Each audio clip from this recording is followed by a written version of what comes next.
Machine learning के देखिए अंदर में है कुछ। देखिए ये बोला describe the principle of reinforcement learning, explain it's relevancy in developing a responsive and autonomous system in everyday application. ये तो बहुत ही आसान क्वेश्चन है। अच्छा। ये तो ये रीइंफोर्समेंट लर्निंग क्या होता है? Machine learning. ओके। हाँ,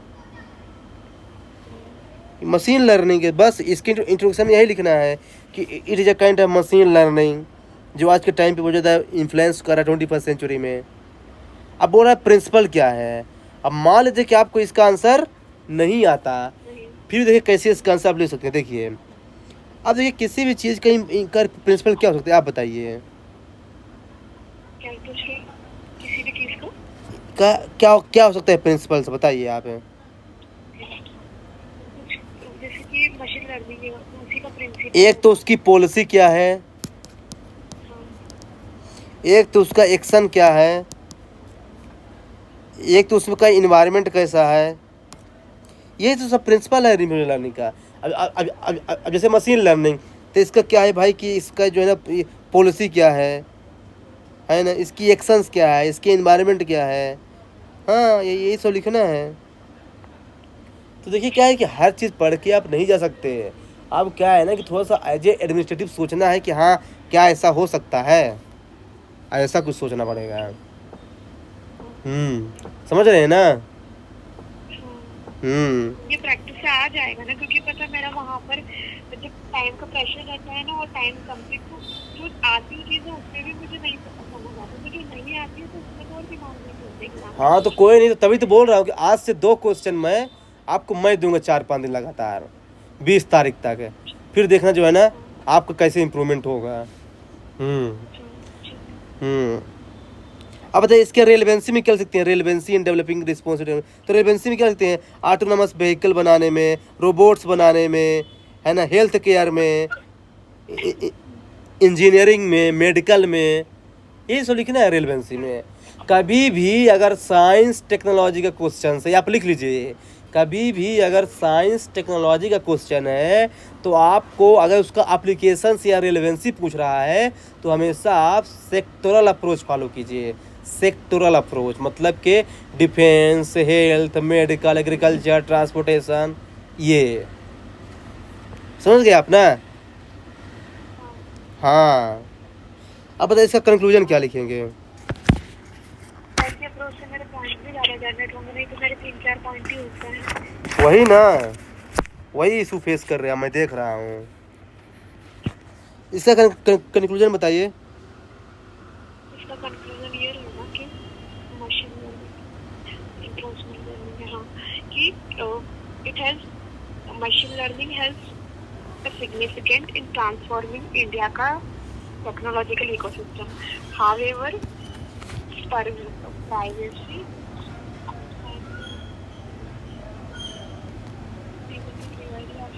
penetration.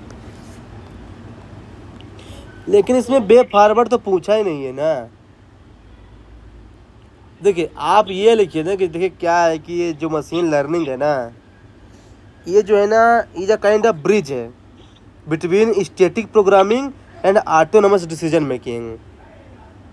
हाँ, which can further help in India's digital India mission. ऐसा तो ऐसा लिंक कीजिए ना, digital India mission, make in India programme, Atmanirbhar Bharat, विकसित भारत, नेट जीरो इमिशन, है ना, अमृत काल, ये सब वर्ड यूज क्या करें कंक्लूजन में, समझ रहे हैं ना।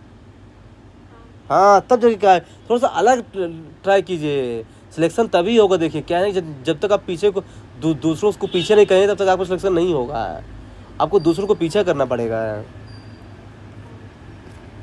क्वेश्चन नंबर 8 में चलिए।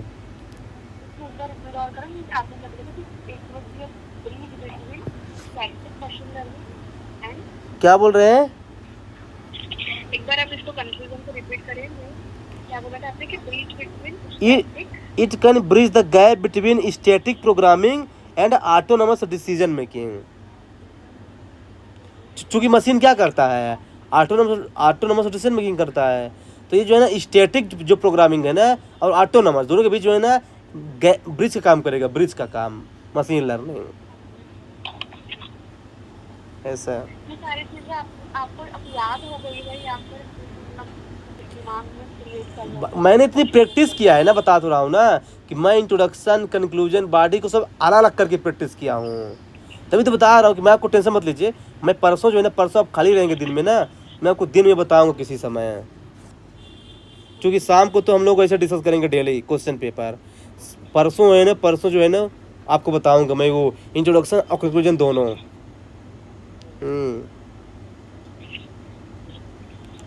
क्वेश्चन नंबर 8 वाला पढ़िए। Highlight the key reforms introduced by the Disaster Management Amendment Bill 2024. How do these reforms strengthen India disaster preparedness and response capacity? कितने इससे पार्ट्स पहले हैं? तो ये बोला है कि इसमें दो होंगे कि की रिफॉर्म्स बताना है बिल में और फिर कैसे ये स्ट्रेंथन करेगा इंडिया का डिजास्टर हाँ ठीक है। अब बताइए इंट्रोडक्शन में क्या लिखेंगे? इंट्रोडक्शन बिल के ही बिल का जो प्रोविजन ऑब्जेक्टिव है बट की रिफॉर्म तो उसमें आ जाएंगे, बॉडी में ही आ जाएंगे।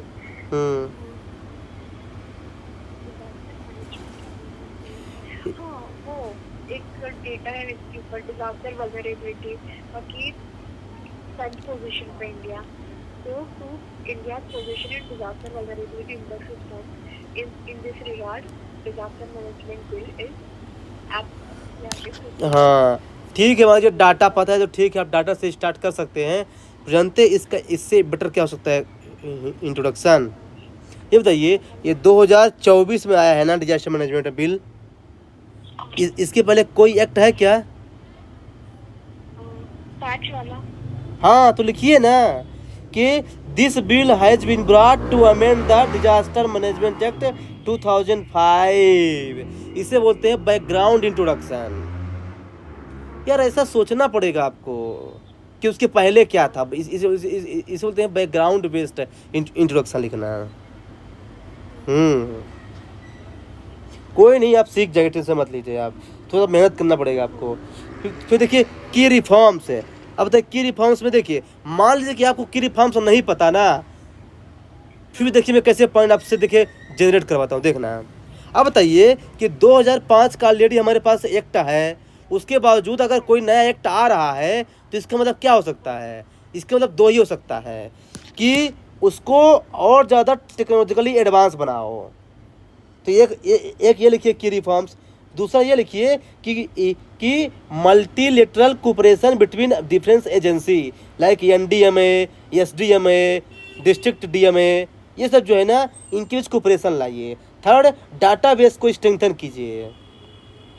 फोर्थ, रेगुलेटरी मैकेनिज्म को स्ट्रॉन्ग कीजिए। बस हो गया, 3-4 चीज़ हो गई।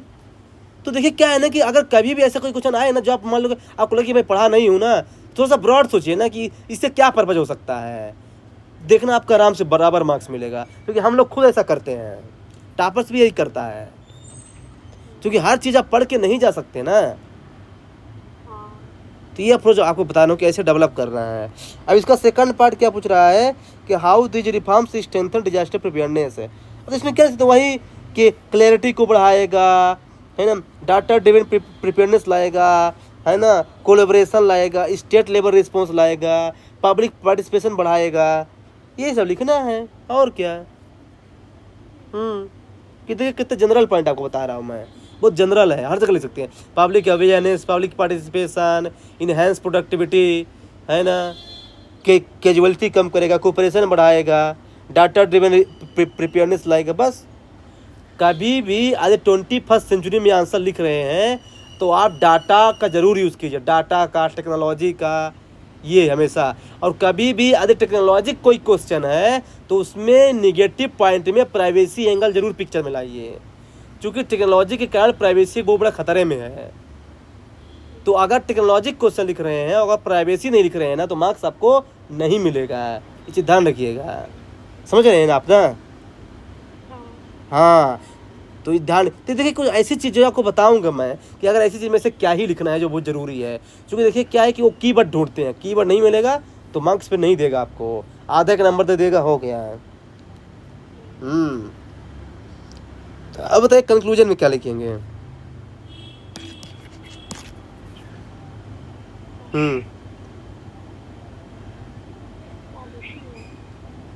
हाँ वही हाँ, the intention behind policies are good, now its effectiveness depends on the implementation part है, so that's why we need effective implementation of this policy।